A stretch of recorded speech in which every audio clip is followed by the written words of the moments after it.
NEET പരീക്ഷയിലെ ക്രമക്കേടുകൾക്കെതിരെ ഡൽഹിയിലെ ജന്തർ മന്ദിറിൽ നടന്ന വിദ്യാർത്ഥി പ്രതിഷേധം രാജ്യവ്യാപക ശ്രദ്ധ നേടിയിരുന്നു. എന്നാൽ ആ സമരത്തെ മറയാക്കി രാജ്യസുരക്ഷയെ ബാധിക്കുന്ന നിഗൂഢ നീക്കങ്ങൾ നടന്നു എന്നുള്ള സൂചനകൾ അന്വേഷണ ഏജൻസികളുടേതായി പുറത്തു വന്നിരിക്കുകയാണ്. പശ്ചിമ ബംഗാൾ സ്പെഷ്യൽ ടാസ്ക് ഫോഴ്സ് അന്വേഷിക്കുന്ന ജെയ്ഷെ മുഹമ്മദ് ബന്ധമുള്ള ഭീകര ശൃംഖല കേസിൽ പുറത്തു വന്ന ചില വിവരങ്ങളാണ് ഇതിലേക്ക് വിരൽ ചൂണ്ടുന്നത്.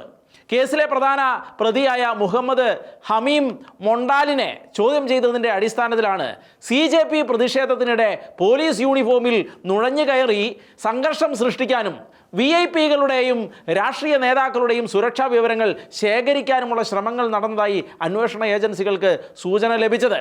അന്വേഷണം മുറുകുന്നതിനിടെ ഹമീം മൊണ്ടാലിൻ്റെ അടുത്ത സഹപ്രവർത്തക എന്ന് സംശയിക്കുന്ന അർപ്പിത സർക്കാരിനെയും പിന്നാലെ അയാളുടെ മൂന്നാമത്തെ സഹായിയായ ആദിത്യ സിംഗിനെയും അറസ്റ്റ് ചെയ്തു. അർപ്പിതയെ ഉപയോഗിച്ച് ഹണി ട്രാപ്പ് ശൃംഖല വഴി രാഷ്ട്രീയ നേതാക്കളുമായും സ്വാധീനമുള്ള വ്യക്തികളുമായും ബന്ധം സ്ഥാപിച്ച് അവരുടെ വ്യക്തിഗതവും സുരക്ഷാ സംബന്ധവുമായ വിവരങ്ങൾ ശേഖരിച്ചു എന്നുള്ള നിഗമനത്തിലാണ് അന്വേഷണ സംഘം ഇപ്പോൾ. ആദിത്യ സിംഗ് പ്രാദേശിക വിവരങ്ങൾ കൈമാറുന്ന ലോക്കൽ സോഴ്സായി പ്രവർത്തിച്ചുവെന്നും STF വെളിപ്പെടുത്തിയിരിക്കുകയാണ്.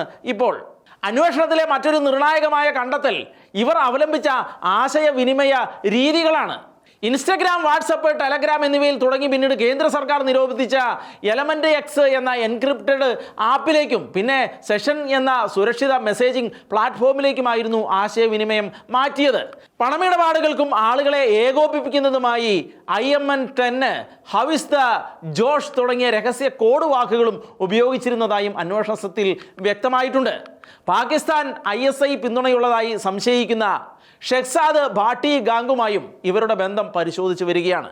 അന്വേഷണത്തിൽ ഉയരുന്ന ഏറ്റവും ഗൗരവമേറിയ സംശയം പ്രതിഷേധത്തിനിടെ പോലീസ് യൂണിഫോമിൽ കടന്നു കയറി അക്രമം സൃഷ്ടിക്കാൻ ഇവർക്ക് പാകിസ്ഥാനിൽ നിന്ന് നിർദ്ദേശം ലഭിച്ചിരുന്നു എന്നതാണ്.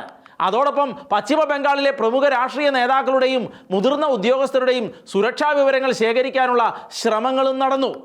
ഇവരുടെ കഴിഞ്ഞ 4 വർഷത്തെ ഡിജിറ്റൽ ആശയവിനിമയങ്ങളും സാമ്പത്തിക ഇടപാടുകളും സാമൂഹ്യ മാധ്യമ ഇടപെടലുകളും ദുരൂഹതയുണർത്തുന്നതാണ് എന്നും സൂചനകളുണ്ട്. ജന്തർ മന്ദിറിലെ പ്രതിഷേധത്തെ അക്രമാസക്തമായി ചിത്രീകരിക്കാനും സമൂഹത്തിൽ ആശയക്കുഴപ്പം സൃഷ്ടിക്കാനുമുള്ള ഏകോപിത ഡിജിറ്റൽ പ്രചാരണത്തിൻ്റെ ഭാഗമായി വ്യാപകമായി പ്രചരിക്കപ്പെട്ട വീഡിയോകൾക്ക് പിന്നിൽ പാക് ഹാൻഡിലുകളായിരുന്നു എന്ന സൂചനകളും ഇപ്പോൾ ലഭിച്ചിട്ടുണ്ട്. പ്രതിഷേധത്തിനുള്ള ധനസഹായം എവിടെ നിന്ന്? സോഷ്യൽ മീഡിയ ഏകോപനം എങ്ങനെ നടന്നു? പ്രതിഷേധത്തിൽ പങ്കെടുത്ത ചിലരുടെ വിദേശ ബന്ധങ്ങൾ, എൻക്രിപ്റ്റഡ് മെസ്സേജിംഗ് ആപ്പുകളിലൂടെ നടന്നിട്ടുള്ള ആശയവിനിമയങ്ങൾ ഇവയൊക്കെ അന്വേഷണത്തിൻ്റെ പരിധിയിലാണ്. നീറ്റ് പരീക്ഷാ ക്രമക്കേടുകൾക്കെതിരായ പ്രതിഷേധവും വിദ്യാഭ്യാസ മന്ത്രി ധർമ്മേന്ദ്ര പ്രധാന്റെ രാജിയും അത്യന്താപേക്ഷിതമായിരുന്നു എങ്കിലും വിദ്യാർത്ഥികളോ അവരുടെ രക്ഷകർത്താക്കളോ അല്ലാത്ത ബാഹ്യശക്തികളെ സമരത്തിൽ ഇറക്കി രാജ്യത്തിൻ്റെ സുരക്ഷയ്ക്ക് വിള്ളൽ വീഴ്ത്തുന്ന തരത്തിൽ പ്രതിഷേധത്തെ വഴിതിരിച്ചുവിടാനുള്ള ശ്രമങ്ങൾ നടന്നോ എന്നത് ഇപ്പോൾ അന്വേഷണത്തിലാണ്.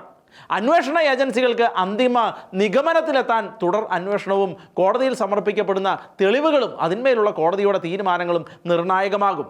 ദേശീയ സുരക്ഷയെയും ജനാധിപത്യ പ്രതിഷേധങ്ങളെയും ഒരുപോലെ സ്പർശിക്കുന്ന ഈ കേസിൻ്റെ തുടർ വികാസങ്ങളിലേക്ക് ഇപ്പോൾ രാജ്യം ജാഗ്രതയോടെ ഉറ്റുനോക്കുകയാണ്.